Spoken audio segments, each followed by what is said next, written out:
Salam, selamat pagi saudara-saudari terkasih dalam Tuhan.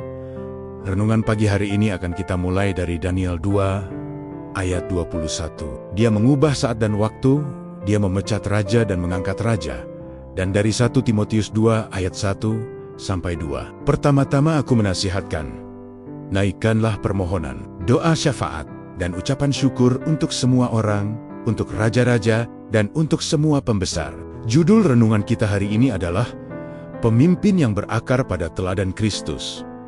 Apa itu kepemimpinan yang berakar pada teladan Kristus? Ini adalah kepemimpinan yang melayani dengan kerendahan hati, memiliki integritas yang kokoh, dan berorientasi penuh pada pengabdian kepada Tuhan. Pemimpin yang ideal adalah mereka yang hidupnya selaras dengan firman Tuhan, yang setiap langkahnya mengandalkan Roh Kudus, dan yang karakternya kuat. Mereka jujur, sabar, serta berani melayani dan berkorban untuk orang-orang yang mereka pimpin. Teolog besar John Calvin pernah menulis dalam karyanya Institutes of the Christian Religion bahwa kepemimpinan gerejawi adalah sebuah pelayanan yang suci, bukan sekadar sebuah kehormatan duniawi. Pandangan ini sejalan dengan teologi Reformed yang mengajarkan bahwa semua otoritas tanpa terkecuali berasal dari Allah, seperti yang tertulis dalam Roma 13 ayat 1.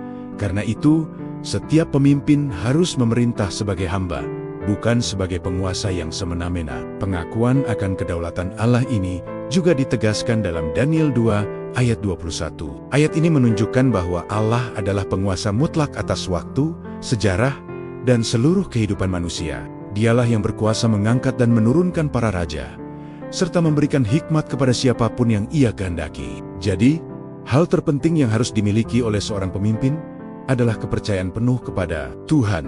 Kepercayaan kepada Tuhan ini bukanlah sekadar masalah intelektual, bukan sekadar soal tahu atau tidak tahu apa kehendaknya. Ini adalah masalah hati. Apakah hati kita tertuju pada kekuasaan, pada jabatan, pada kemuliaan diri sendiri, atau apakah hati kita sepenuhnya tertuju kepada Tuhan? Inilah pertanyaan fundamental yang harus dijawab oleh setiap pemimpin. Karena itu, sebagai umat Tuhan, kita memiliki tanggung jawab untuk mendoakan para pemimpin kita agar mereka memiliki hati yang selalu berpusat kepada Tuhan.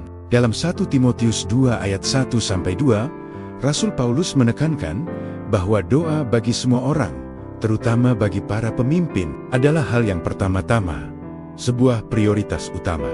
Mengapa? Karena keputusan mereka membawa dampak yang sangat besar bagi kehidupan banyak orang. Kita berdoa agar mereka memimpin dengan bijaksana, adil, dan takut akan Tuhan, dan teladan sempurna dalam hal kepemimpinan tentu saja adalah Tuhan kita, Yesus Kristus. Teolog Herman Bavinck menegaskan bahwa kepemimpinan Yesus adalah manifestasi kasih Allah yang melayani, bukan kuasa yang menindas. Yesus datang bukan untuk dilayani, melainkan untuk melayani dan memberikan nyawanya menjadi tebusan bagi banyak orang. Seorang pemimpin Kristen sejati akan berusaha meneladani gaya kepemimpinan Kristus ini.